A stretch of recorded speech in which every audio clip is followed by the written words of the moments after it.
orang yang paling terkemuka di tengah-tengah kami. Muhammadan, Nabi Yuna Muhammad sallallahu alaihi wasallam, abduhu adalah hamba Allah. Lihat batasannya, sehebat apapun kita memuji memuliakan beliau, tidak pernah keluar dari koridor bahwasanya kekasih Allah itu adalah hambanya Allah Subhanahu wa ta'ala. Tidak seperti orang Nasrani, mereka mengkultuskan Nabi Isa, menjadikannya sebagai anak Tuhan, sebagai sesembahan. Kita, ya, kalau mereka bilang kita mengkultuskan Rasulullah, itu terserah mereka. Tapi setinggi apapun kita memuji, kita selalu meyakini bahwasanya Nabi kita itu adalah hamba Allah. Wa rasuluhu, dan utusan Allah. Hamba dan utusan. Walaupun tak ada kata yang bisa menggambarkan indahnya pribadi beliau, akhlak beliau, rupa beliau, tapi tetap bingkainya adalah hamba dan utusan Allah. Wa habibuhu wa khaliluhu. Nabi Muhammad itu habibnya Allah dan khalilnya Allah. Apa bedanya habib dengan khalil ini? Nabi kita itu ya habib ya khalil. Ya habib ya khalil. Sekarang saya tanya, Nabi yang punya gelar Khalilullah itu siapa? Nabi Ibrahim. Kalau Nabi Muhammad? Habibullah. Habibuhu wa khaliluhu. Nabi kita memiliki dua pangkat ini.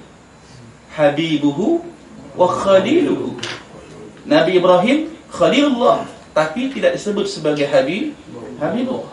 Nabi kita Habibuhu wa khaliluhu. Habibnya, khalilnya Allah Subhanahu wa ta'ala. Lalu bedanya apa Habib dengan Khalil? Saya coba cari itu. Ada di kitab Baijuri. Ini pemaknaan Habib, Khalil, Shadiq secara umum ya. Ini secara umum. Kita belum menempelkannya. Lafaz Habib, Khalil ini belum kita tempelkan kepada lafaz Allah. Ya kan, Habibullah dua kata kan? Habib Allah, Khalilullah, Khalil Allah. Dua kata kan? Ingat, apapun yang ditempelkan pada lafaz Allah pasti akan berubah dengan sangat signifikan nilainya. Nah, sekarang ada Khalil, ada Habib, ada Shadiq. Dalam klasifikasi orang terdekat dalam hidup kita ada tiga. Klasifikasi orang yang terdekat dalam hidup kita ada tiga. Shadiq, Khalil, Habib. Shadiq, Khalil, Habib. Shadiq ini teman. Teman. Siapa itu Shadiq? Shadiq itu adalah man yafrahu li farahika wa yahzanu li hazanika. Perhatikan. Shadiq itu man yafrahu li farahika wa yahzanu li hazanika. Shadiq, teman, adalah orang yang gembira dikarenakan gembiramu dan bersedih. Teman itu orang yang bergembira ketika kau gembira dan bersedih ketika kau sedih. Itu teman namanya. Jadi man yafrahu li farahika wa yahzanu li hazanika. Orang yang sedih sebab kesedihanmu, orang yang gembira sebab kegembiraanmu, dan orang yang sedih sebab kesedihanmu. Itu teman namanya. Buat tepuk tangan ya. Nah, kalau sebaliknya apa? Man yafrahu ya bihazanika wa yahzanu li farahika. Orang yang gembira disebabkan kesedihanmu, dan orang yang sedih disebabkan kegembiraanmu. Best friend. Sahabat sejati. Berarti lawannya Shadiq kan? Tidak putih. Kalau dalam bahasa itu ada istilah gharib, fa'ilun, gharibun, bukan gharib, bukan fa'ilun. Kalau gharib artinya orang yang berhutang. Tapi kalau gharib ini dalam redaksi bahasa Arab bisa dimaknai musuh. Walaupun yang paling sering dipakai itu aduun, adu, Aduun itu musuh. Tapi gharimun dalam beberapa literasi lafaz gharimun ini bermakna musuh. Dia lawan dari sadiq, gharim. Kalau sadiq, kau bahagia, dia bahagia. Kau sedih, dia sedih. Tapi kalau gharim, kau bahagia, dia sedih. Kau sedih, dia tertawa terbahak-bahak. Itu gharim. Sadiq nih ya. Sadiq. Nah, naik saya level dikit. Ada namanya Khalil. Kalau Sadiq nih teman, kalau Khalil nih teman setia. Teman setia. Kalau Sadiq cuma teman. Dia cuma ikut-ikut aja. Kalau kita gembira, ikut gembira. Kalau kita sedih, dia ikut sedih. Sadiq tuh. Nah, naik selevel di atas Khalil. Teman setia, orang dekat. Siapa dia? Sama seperti Sadiq. Man yafrahu li farahika wa yahzanu li hazanika, tapi ada tambahan sedikit. Wa takhallalat mahabbatuhu fi a'dha'ika. Wa takhallalat, dan merasuk mahabbatuhu rasa cintanya ala a'dha'ika, ke sekujur tubuhmu. Merasuk rasa cintanya dia ke sekujur tubuhmu. Ini teman setia, Khalil. Orang yang gembira dengan gembiramu, sedih karena sedihmu, dan merasuk rasa cintanya ke sekujur tubuhmu.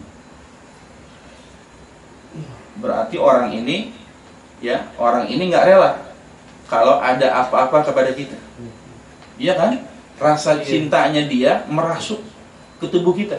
Artinya dia nggak bakal rela kalau teman setianya tersakiti. Betul tidak? Karena rasa cintanya udah sekujur tubuh, dari ujung rambut sampai ujung kaki.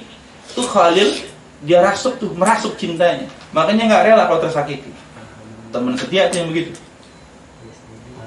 Ya, Khalil nggak cuma sekedar teman. Kalau teman tadi batasannya cuma sampai gembira aja kan?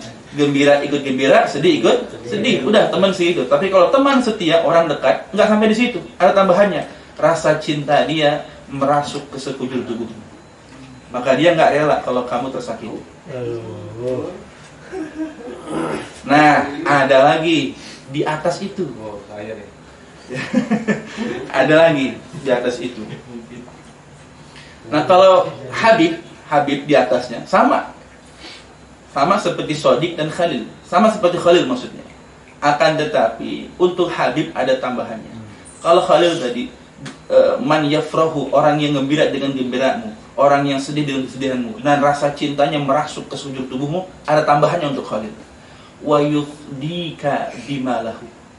Wa yufdika bimalahu, dan dia rela mengorbankan apa saja yang dia miliki untukmu. Habib. Kalau teman setia cuman nggak rela kalau kita kesakiti, tapi belum tentu dia mau mengorbankan dirinya untuk kita. Kasihan Mas dulu ya, aduh gue sedih banget dah.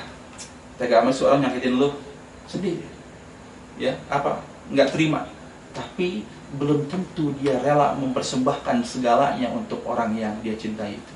Hanya Habib, kekasih, sang tercinta. Habib itu orang yang gembira dengan gembiramu, orang yang sedih dengan sedihmu, orang yang merasuk rasa cintanya ke sekujur tubuhmu, dan dia rela mengorbankan apa saja untuk dirimu. Dia rela mempertaruhkan apapun yang dia miliki untuk dirimu. Itu Habib namanya. Lebih dahsyat nih Habib. Dahsyat kan? Berarti kalau Habib mah titik perbedaan dengan Khalil adalah rela mempersembahkan segalanya. Rela mempersembahkan segalanya untuk orang yang dia cintai. Maka disebutnya Habib. Kekasih. Jangankan harta, nyawa letakkan di bawah telapak kaki. Kekasih. Ini makna secara umum ya. Belum kita tempelkan dengan lafaz Allah. Kita nggak bicara Khalilullah, nggak bicara Habibullah, tapi ini adalah klasifikasi kedekatan seseorang, orang-orang terdekat di sekitar kita. Jadi ada Sadiq, ada Khalil, ada Habib. Nah, Nabi kita di sini Imam Nawawi mengatakan wa habibuhu wa khaliluhu. Nabi kita itu Habibullah dan Khalilullah. Dua pangkat ini dimiliki pada diri Rasulullah SAW. Kalau Nabi Ibrahim hanya Khalilullah. Hadisnya sahih riwayat Imam Muslim nomor hadis ke-533. Nabi bersabda, "Fa innallaha qad ittakhadani khalilan kama ittakhadha Ibrahim khalilan." Rawahu Muslim.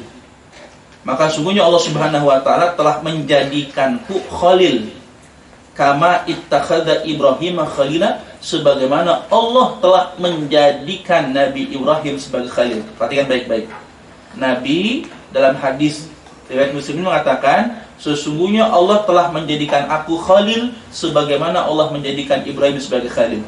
Berarti pangkat yang dimiliki Nabi Ibrahim dimiliki Nabi Muhammad. Tapi saya tanya, yang dimiliki Nabi Muhammad dimiliki Nabi Ibrahim enggak? Enggak.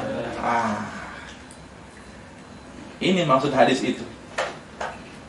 Di sebagian orang mengatakan bahwa pangkat tertinggi itu Khalil. Kenapa? Dari hadis ini. Tuh lihat. Nabi Muhammad itu dijadikan Allah sebagai Khalil, sebagaimana Nabi Ibrahim. Ya, padahal di atas Khalil itu ada pangkat Habib. Habib lebih tinggi. Kenapa? Karena dimiliki keduanya dalam diri Rasulullah SAW. Nabi kita itu Habibullah wa Khalilullah. Nabi Ibrahim Khalilullah, tapi tidak sampai pada derajat Habibullah. Apa bedanya? Jelas sekali kan? Banyak sekali perbedaannya. Walaupun Nabi Ibrahim ini memiliki ikatan yang sangat erat dengan Rasulullah SAW, karena putranya Nabiullah Ismail ya bin Ibrahim alaihissalam, di salah satu keturunannya bernama Adnan. Nah, Adnan inilah kakek buyutnya Rasulullah SAW. Akan tetapi pangkat yang dimiliki Nabi Ibrahim tidak dimiliki oleh Nabi Muhammad SAW. Jadi Nabi kita itu wa habibuhu wa khaliluhu. Habibnya Allah, kekasihnya Allah, dan orang terdekatnya Allah Subhanahu wa taala. Khalil, ya, orang terdekat. Kalau dalam ilmu sosiologi bahwasanya Khalil itu teman setia, dimaknai dengan teman setia. Nah sekarang antum boleh patokin tuh, tentuin apakah selama ini orang terdekat kita itu shadiq, apa Khalil, apa Habib, atau Gharim. Adu.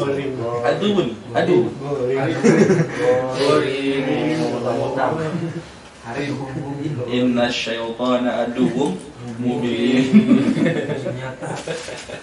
Kalau musuh nyata, berarti ada musuh yang agak nyata. Karena ada di balik selimut. Bahaya tuh musuh. Kalau setan sih ketahuan musuh nyata ya. Ini musuh yang nggak nyata nih, yang suka lapor nggak bener.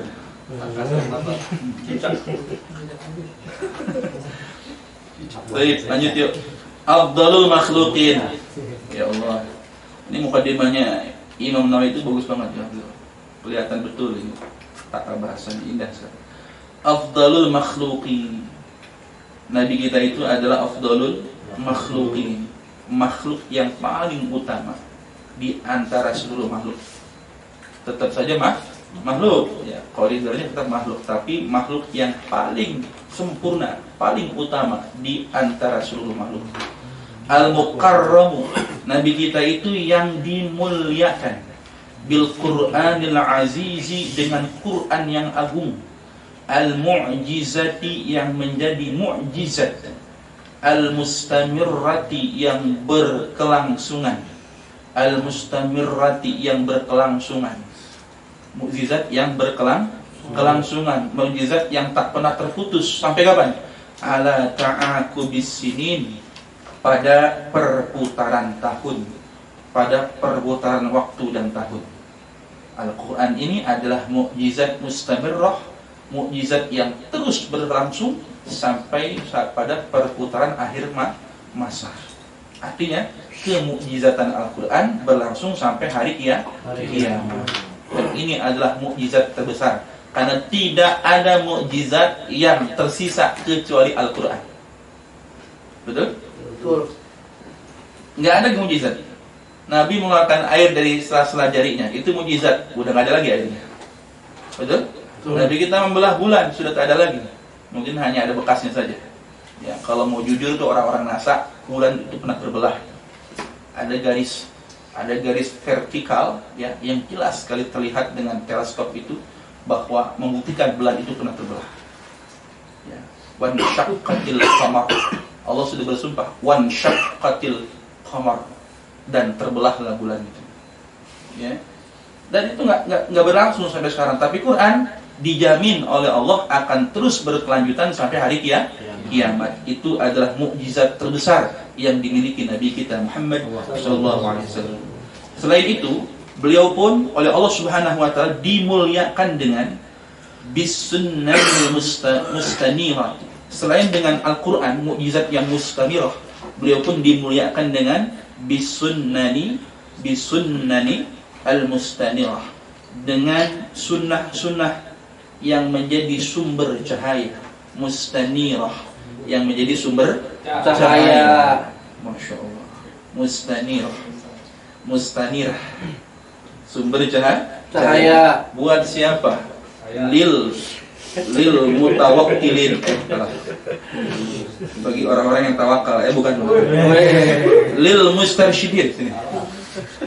Bukan lil mutawakkilin. Lil mustarsyidin, bagi orang-orang yang mengharap petunjuk. Lil mustarsyidin, bagi orang-orang yang mengharap petunjuk. Jadi sunnah ini menjadi sumber cahaya di tengah kegelapan bagi orang-orang yang mengharap petunjuk. Bayangkan di tengah kegelapan tidak ada cahaya, apa jadinya hidup kita ini? Makanya butuh cahaya penerang. Orang yang sedang mencari jalan ya untuk meniti jalan kehidupannya di tengah gelapnya kehidupan ini butuh cahaya. Nah, cahaya itu bersumber dari sunnahnya Rasulullah SAW. Al-makhsusu, Nabi kita itu selain dimuliakan, beliau pun al-makhsusu, yang diistimewakan. Di jawami'il kalim, di jawami'il kalim, dengan redaksi kalimat yang singkat namun padat. Nah, Nabi kita diistimewakan oleh Allah punya redaksi ucapan, redaksi kalimat dalam menyampaikan singkat namun multitafsir. Redaksinya singkat namun bisa diartikan dengan makna yang begitu luas sekali. Jawami'ul kalim. Wasamahatid din. Selain dengan jawami'ul kalim, beliau pun diistimewakan dengan samahatid din, ya. Budi pekerti agama Islam. Samahah ini bisa berarti budi pekerti, bisa berarti toleransi. Tapi di sini yang paling utama, yang paling waqi' adalah samahatid-din. Beliau diistimewakan dengan budi pekerti agama Islam. Kenapa demikian? Gampang banget. Ingin tahu Islam secara sempurna, pelajari saja budi pekerti Rasulullah SAW. Karena Rasulullah adalah miniatur. Rasulullah adalah miniatur dari betapa luas dan dahsyatnya ajaran agama Islam adanya pada diri beliau semuanya. Jadi orang yang tekun mengikuti jejak sunnahnya, mempelajari karakteristiknya, lalu mengamalkan dalam kehidupannya, dia sudah mempelajari budi pekerti agama Islam secara keseluruhan. Itu Nabi kita. Makanya tidak ada satupun ajaran Allah Subhanahu wa taala yang beliau tidak mengamalkannya. Samahatid. Makanya kalau hidup kita tanpa samahah, dunia ini akan terasa sempit. Illa hadil ard mata fi masahah law na'is bila samahah. sama kila hadil ard, ya, betapa sempitnya dunia terasa. Lau na'ish bila samahah, kalau kita hidup tanpa budi pekerti. Ya kan? Terasa sempit dunia yang betapa lega luas ini kalau kita hidup tanpa budi pekerti. Luar biasa itu lagu ya. Apa lanjutannya? Bukan. Wa in ta'ayashna bihub law tadikil ardi maskan kallago. Ya. Ya, insyaallah betul. Wa in ta'ashna billahub. Nah ini, wa in ta'ashna billahub. Kalau kita hidup tanpa cinta, maka la tadikil ard naskan talaghaw.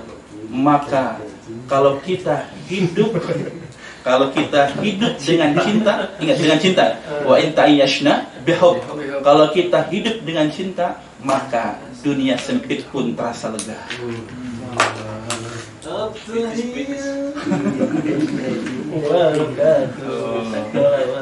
Dunia segini lega jadi sempit kalau tanpa samaha. Ya. Tapi ya kalau hidup dengan cinta, dunia segini sempit pun aja. Luar biasa itu yang ngarang lagu itu ya. Kita diapresiasi yang bagus sekali. Kata-katanya indah sekali. Itulah din as-salam, agama yang penuh dengan kedamaian. Makanya Nabi kita wa al-makhsusu bisamahatid din. Beliau adalah Nabi yang diistimewakan Allah dengan budi pekerti agama Islam. Itu Nabi kita.